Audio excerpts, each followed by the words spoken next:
Bismillah ar-Rahman ar-Rahim.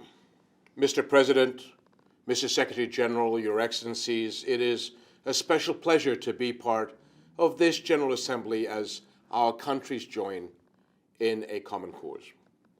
To act on shared concerns, to be alert to serious global threats, and to move forward faster to the world that our people deserve, leaving no one behind.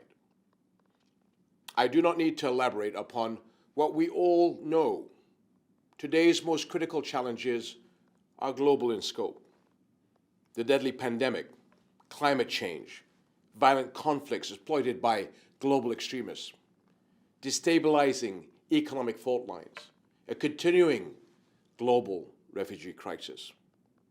Our countries have a vast shared interest in responding effectively. That requires collective action, and the emphasis must be on action. Positive change cannot be willed into being. Our world must be coordinated and structured to deliver real-world impact. Jordan has long supported a collective approach. Since our country was founded 100 years ago, we have worked closely with regional and international partners to support peace, progress, and mutual respect worldwide. We know the hardships and difficulties, but we also see the tremendous opportunities to build a better world. My friends, global partnership is critical to resolving one of the longest-standing conflicts in modern history, the Palestinian-Israeli conflict.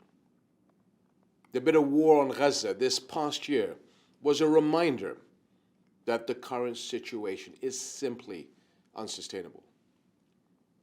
And the suffering we continue to see points us once more to the critical need to keep supporting UNRWA as it continues to fulfill its UN mandate and provide vital humanitarian services to 5.7 million vulnerable Palestinian refugees.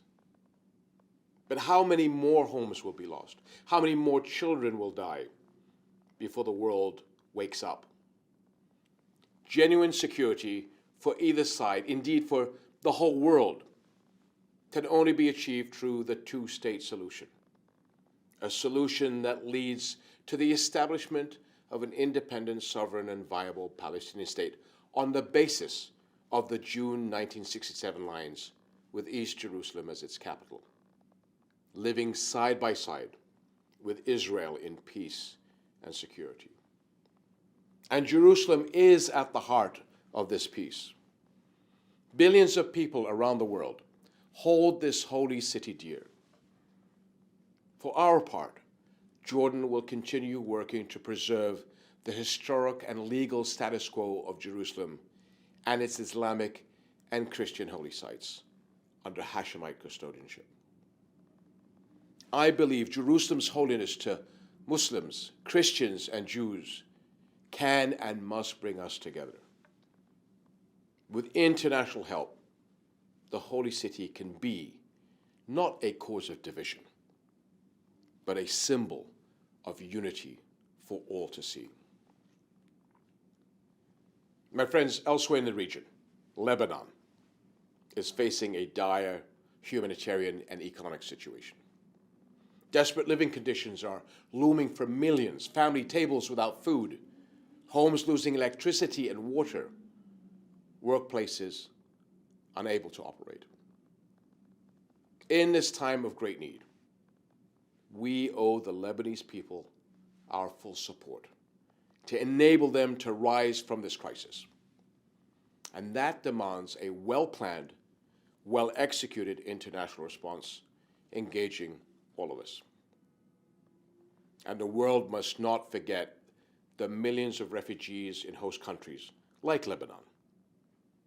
Jordanians well understand what a serious impact this has. For generations, our country has sacrificed to help millions of refugees fleeing injustice and danger. The well-being of these millions and the communities that host them remains an international responsibility. It is vital to keep up support for UNHCR, the World Food Programme, and others that care for and offer hope to refugees and their host communities.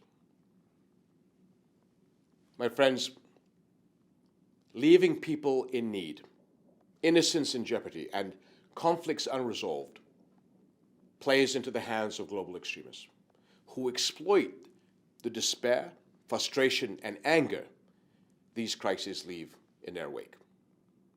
Although we may have won some battles, the fight against terrorism and extremism is not yet over. Our action, collective, global action, remains essential. To address the totality of the problem and the need, Jordan continues to work closely with our partners. Through the Aqaba process, a holistic approach, we have helped bring together concerned leaders to coordinate, exchange best practices, develop new strategies, and more. My friends, if humanity faced no other threats at all, we would still need to unite to face the most existential of our time, the global climate crisis. As one of the water-poorest countries in the world, Jordan is painfully aware of that threat. Our National Green Growth Action Plan is designed to ensure energy efficiency and strengthen our resilience in water and agriculture. But no country can combat climate change on its own. And that is a powerful reminder of the need to develop new ways to respond as one world, one humanity, to all the crises and challenges we face. It is for this reason that Jordan has been calling for regional networks of resiliency to pool our resources and respond quickly and smoothly to needs as they arise. And we stand ready to utilize our country's strategic location at the crossroads of Asia, Africa, and Europe to facilitate the broadest international response. But every country has strengths and capabilities to offer. Every region has capacities to speed forward the larger global response. And every international body has powers to contribute, to guide, reinforce, and coordinate global action. In this General Assembly, together, we can rethink, recalibrate, and redirect our world away from danger. We know the threats. We know the opportunities. Now together, let's take the actions we need. Thank you.